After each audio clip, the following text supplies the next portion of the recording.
Hey guys, something finally showed up this evening I've been dying to have for a long time. It's a Tyco Golden Eagle Alco C-630. This one I just put on the track there, and as you could see, the light would come on, but nobody was home. The power, I guess, trying to go from the motor to the trucks, it either wasn't picking up the power, or I had a loose wire, so I went ahead and started taking it apart. And I like how they made these. They made those lower pieces a clip-on deal so that you didn't have to worry about them being broke off. That was something that scared me when I pulled that loose because I didn't realize that they were clip-ons. I pulled the motor out. The wires were still where they were supposed to be. It has the better, what in my opinion is the better plate with the contacts on it than most. And I'm going to go ahead and put some direct wires to it and see if I can't get it to turn over on its own. And I tinkered with it a little bit, and I finally got the motor to react and turn over a little bit, but it was kind of bound up inside. And I figured I was going to do it anyway. Who knows how long it's been since it's had maintenance of any kind. I went ahead and took the truck cover off. The side frames were in good shape. Screws all came out like they were supposed to, and the wheels were all in good shape too. No cracks in the plastic wheels. I tested it again. It is still turning over and working. I kind of do that periodically while I'm working on it to make sure that I didn't do something that would stop it from working and then have to guess at the end what happened. I made sure the axles were clean. There really was nothing on the axles. The commutator had some filth on it, so I went ahead and took some rubbing alcohol, and I'm going to clean the commutator. The gears didn't feel real bad, but they were really filthy. And you can see here I'm going to go ahead and get the alcohol going and get the commutator cleaned up. And you'll see the filth on the end of my clean Q-tip that is not so clean anymore. All of the gunk that I got off of that commutator.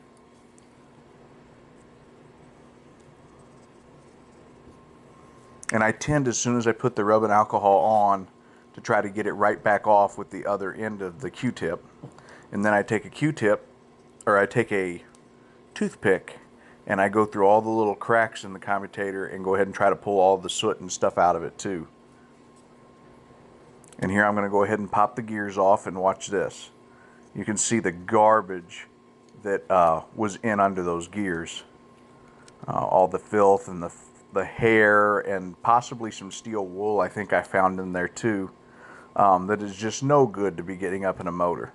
So after I got that all cleaned out, I put some drops of oil on there, and then instead of letting it like run all over the block, I go ahead and dab it back up.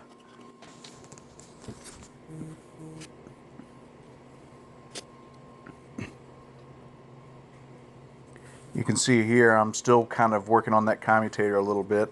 I didn't care for how well the alcohol did it the first time, so I went ahead and did it twice. I did put a little bit of grease on the back of these after I cleaned them all off. They had a lot of built up dirt and grime on them that I'm sure wasn't helping them none. You see I'm kind of rubbing the oil in on the block a little bit here as well. I'm trying to lubricate it without over lubricating it. That's why you see me add it and wipe a little off, add it and wipe a little off.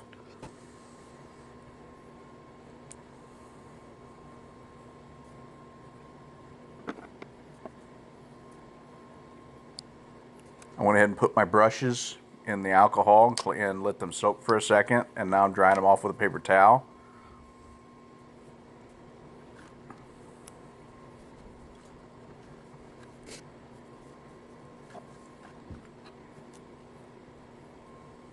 And this part usually does take a little while, but the way this particular plate is made, it did go easier. The springs stayed in the holes where the contact plates are, and then the brushes were able to be put right down in the holes with the springs, and I was able to sit the block right on.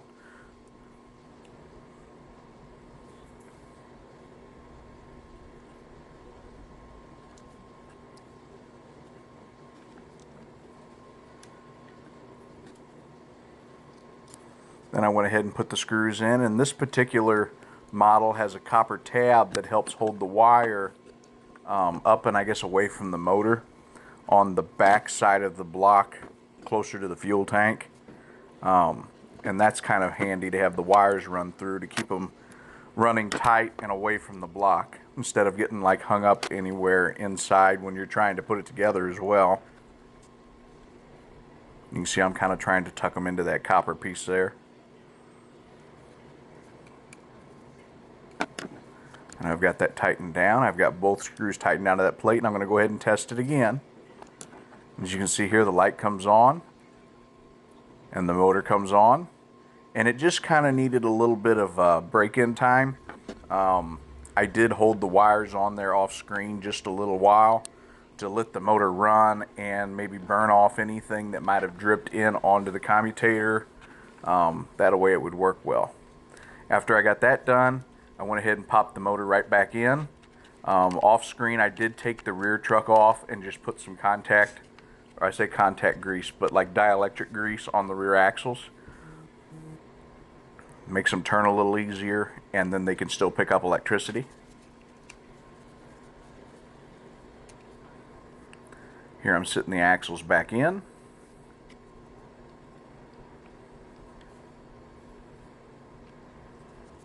Making sure they're fitting good. I put a little dielectric grease on those as well. I'm going to put my screws in to put my side frames back on.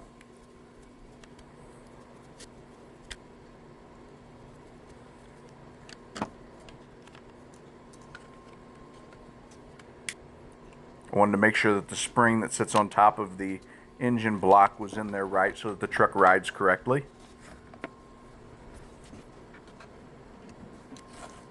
And here you have it. Now it's really starting to move. I was a little hesitant, kind of touch and go at first, so I went ahead and cleaned the wheels up real good. Just wanted to make sure that it was working like it was supposed to. Cleaned up my work area.